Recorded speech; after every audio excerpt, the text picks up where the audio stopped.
Right. Now, we're running short on time, so I'm going to combine two questions. In relation to your worldwide travels, I assume you came across a variety of belief systems. Should being born into another culture or belief system dictate our morality and ultimately our destination after death? Or are all religions pointing to the same thing? And similar question, in a society where we have access to many religions, how do we decide which one to follow? You'll start at 10.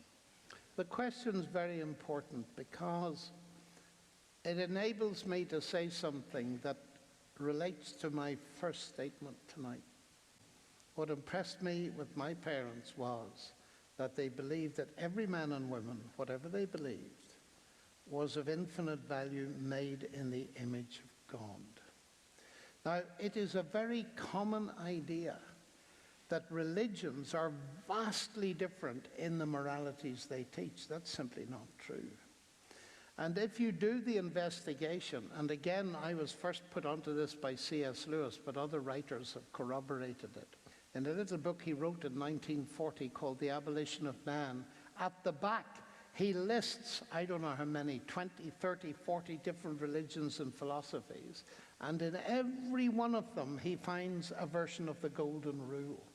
The fact is, morally, there aren't the vast differences that we think. Now, of course, there are differences, but there are certain basic values that run through everywhere. Now, that's exactly what I would expect if the biblical record is true.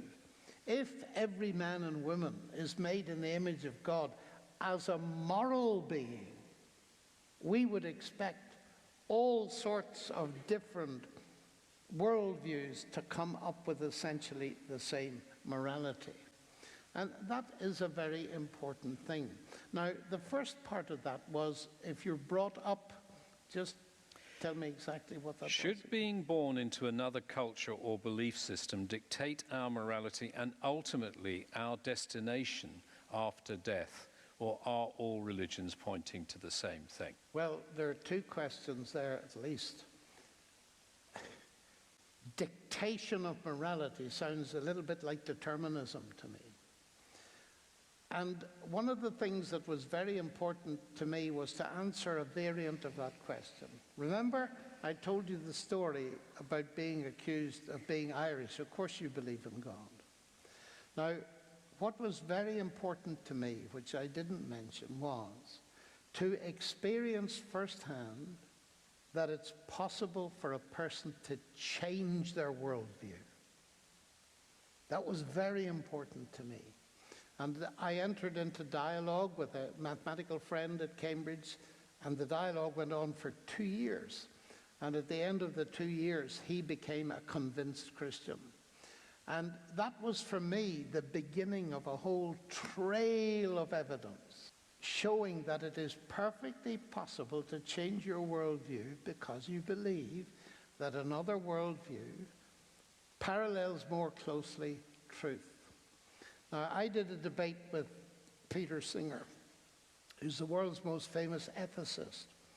And he threw this at me at the very beginning of the debate. You can see it at YouTube. He said, I told the whole audience, which is about this size and was in the town hall but in Melbourne, I said about my parents. And he stood up and he said, well, there you go.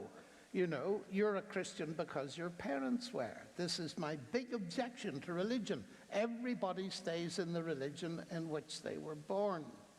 I then asked him the question. I said, Peter, I told the people about my parents. You didn't tell them about yours. Were they atheists?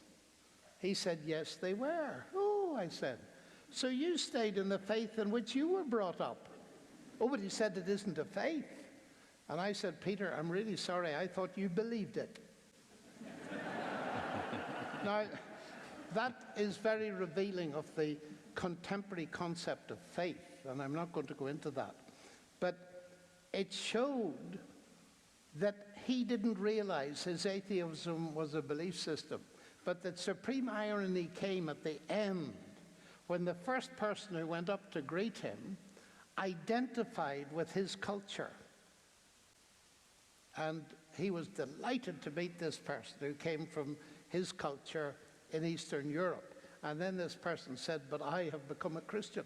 So the very first person he met at the end of the debate was someone who's changed their worldview.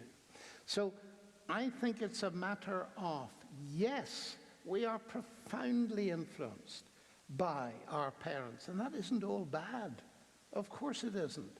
But as adults, we come out into the big world, and we have to decide what our answers are to the big questions of life. And through life, that is why I've gone about opening myself to questioning like tonight.